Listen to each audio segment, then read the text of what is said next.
Vote लेने के लिए मुर्मू जी को भी राष्ट्रपति बना सकते हैं। शिक्षा से वंचित करना, जनजातीय अत्याचार करना, सरकारी सेवाओं से बहुत दूर रखना, उनको मोहताज जिंदगी जीने के लिए मजबूर करना।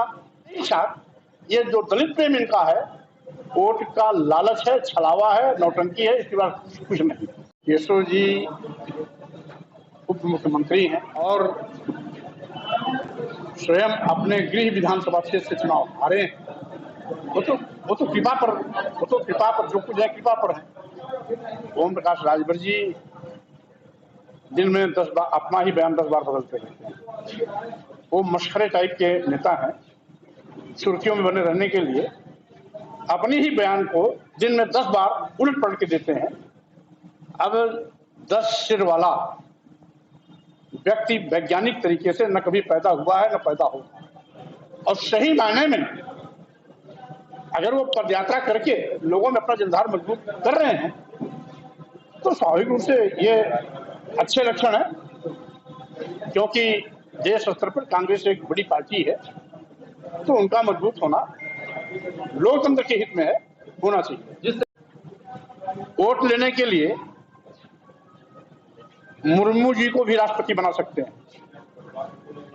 एक आदमी को प्रतीक के रूप में राष्ट्रपति बना करके पूरे समाज पर शिक्षा से वंचित करना, जनजातीय अत्याचार करना, सरकारी सेवाओं से बहुत दूर रखना, उनको मोहताज जिंदगी जीने के लिए मजबूर करना, हम समझते हैं ये उनकी चालाकी है। उनके दिल में दलितों के प्रति कोई प्रेम नहीं है, और साथ ही साथ ये जो दलित प्रेम इनका है, वोट का लालच है, छलावा है, नौटंकी है, इसके बाद कुछ नहीं। ओम प्रकाश राजभर जी दिन में 10 बार अपना ही बयान 10 बार बदलते रहते हैं, इसलिए उनके बयान को हम गंभीरता से नहीं लेते हैं।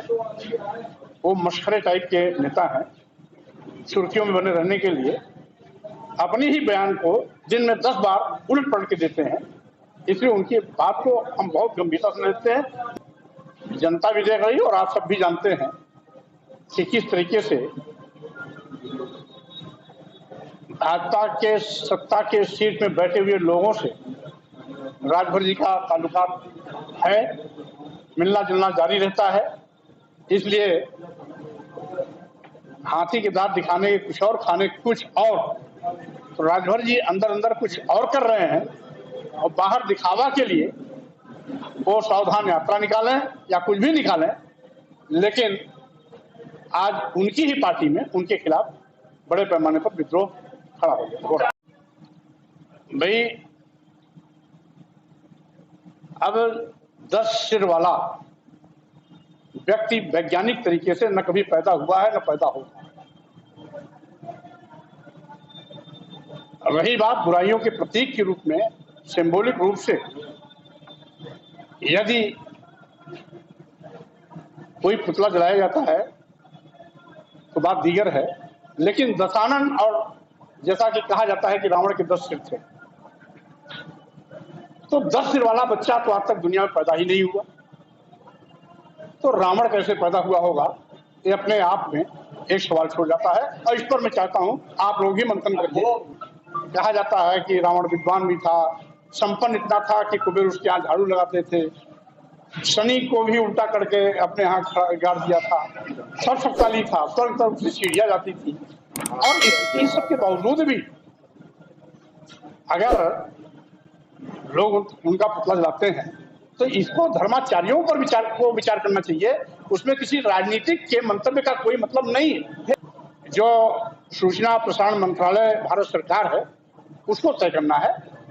हम आपकी तरह एक सामान्य नागरिक हैं, हमारे कहने से और हमारे न कहने से ना ये पिक्चर रुकनी है और ना आगे चलनी है। जो भी तय होना है सूचना प्रसारण विभाग तय करेगा।